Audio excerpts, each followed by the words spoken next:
Hey folks, it's John, the Salt and Pepper Prepper. Well, I told you guys after I did some healing, I would tell you some stuff that went on during hospice with my father's last days. Um, it's been about 5 weeks. Still pretty upset. Um, I don't think I ever will not be upset, but I don't cry so easy anymore. Um, well, I'm going to start with about hospice itself. You know, we had my stepmom came to our home and to die on hospice last year, and it was hard, you know, but it was nothing like what we experienced with my dad. When she came here, an ambulance brought her here. She was unconscious. She never regained consciousness, and so it was a lot different than watching my father go from driving around doing things that he liked to begging me for help because he couldn't breathe. Um, it was a lot different. I just People should be prepared for what can happen on hospice with your loved ones. Number one, um, if you're the designated caregiver of that loved one, it's your job to give them their medications, and basically, it's your job to kill your loved one, and that's the truth. And you need to put that in your mind, and you need to get prepared for that. Man, it's a lot of responsibility, and it's a very heavy load, and it's it's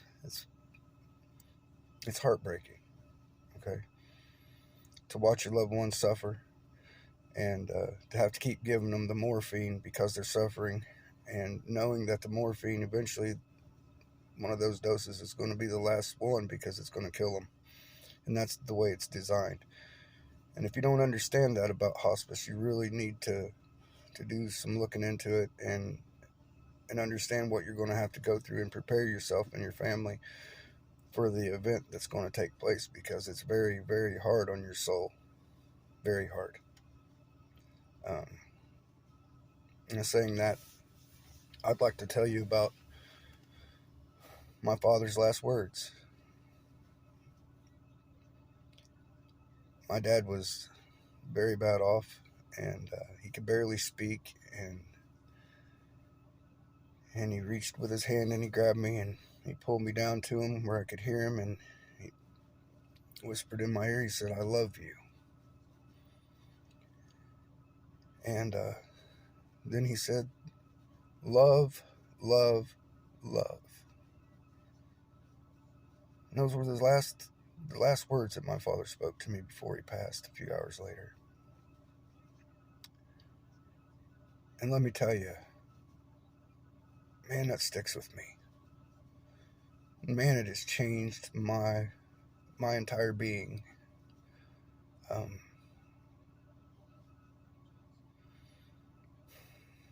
love, love, love. You know, before he'd gotten really sick, we had several conversations, and he would tell me, say, "John, all that matters is love."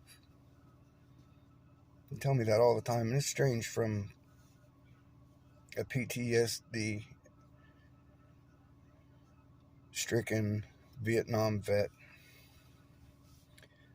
that it was such a strange conversation to have with him the first time when he told me that, because my dad he suffered a lot from what he seen in Vietnam and what he went through.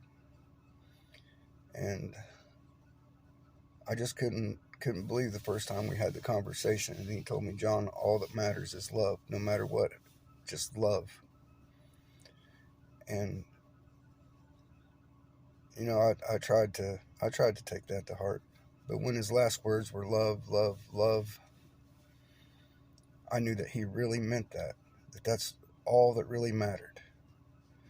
And so I've tried to take that into account with every feeling I have that's not love, and I try to put love in there instead of anger, frustration, whatever it is. I just keep adding love, love, love. I've got more things to talk about and to tell you about. This video's gotten pretty long. I'll make a few videos and talk some more about some different things that happened. And I just want to say, just love each other. God bless you, and God bless America.